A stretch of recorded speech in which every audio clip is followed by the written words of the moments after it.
Ne duhet ndërtojmë ura kudo që jemi, në çfarëdo pozite që jemi dhe nuk duhet të ketë ndarje fetare për çështjet tona personale.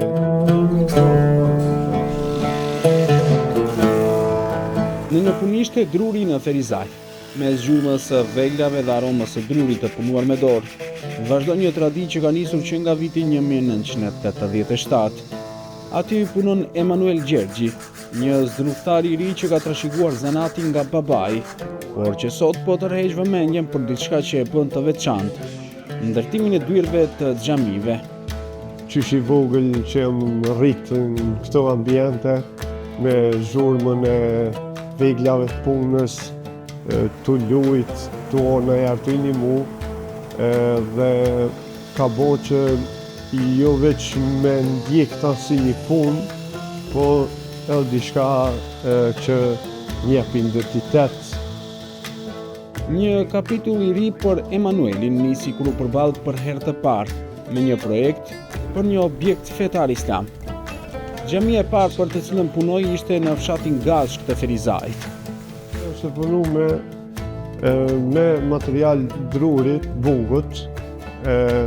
Dizajni i saj është marrë prej oktagonave oriental që janë vendosur në disa pjesë xhamis. Kam dashur t'ia jap pamjen estetike si një volum. Se ajo lutja, ajo domethënia asoj lutje, dhe tjetë si volum në bazë të thirrjes të zonit, që shkon duke u rrit zoni, edhe oktagonat shkojnë të u rrit në bazë të rrezeve po në mënyrë hardcore, gjë që simbolizon volumin si thirrjen e zonit. Aktualisht në punishtin e tij, po përfundon një tjetër projekt të rëndësishëm, dera për xhamin 4 Lullat në Prishtinë, e cila është në proces renovimi. Dera është e punuar në 2 pjesë. Kjo është dera hyrëse, ku bëhet hapja, mbyllja ose hyrja dalja. Për pjesa tjetër do të jetë vendosur sipër saj, gjë që e bën të duket komplet një port, një derë. Dizajni i kësaj është i bazuar në rreze, por e veçanta e saj është që rrezet janë të prera në 3D.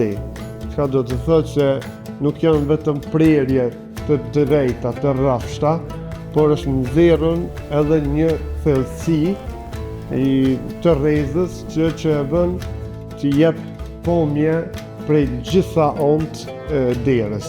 Dera për xhamin 4 Lullat do të jetë e treta që ai realizon për një xhami, pas atyre në Gazhk dhe në Zhegër të Gjilanit. Që ka rëndësi të veçantë, sepse ne edhe i përkasim një besimi tjetër, përkasim besimin katolik, por profesionalizmi, arti, dizajni nuk njohin limite dhe nuk kanë ndonjë kufin që ndalë dikon. Arti shprehet ku do qoftë për shkak të profesionit mjeshtrisë. Kjo dëshmon se arti dhe mjeshtria mund të afrojnë njerëz, kultura dhe besime të ndryshme. Kjo është veç se edhe një shenjë tjetër, ndoshta që mujna me shtu tek shoqëria jonë ose tek kumbi jonë, që ne duhet ndërtojmë ura kudo që jemi, në çfarëdo pozite që jemi, dhe nuk duhet të ketë ndarje fetare për çështjet tona personale.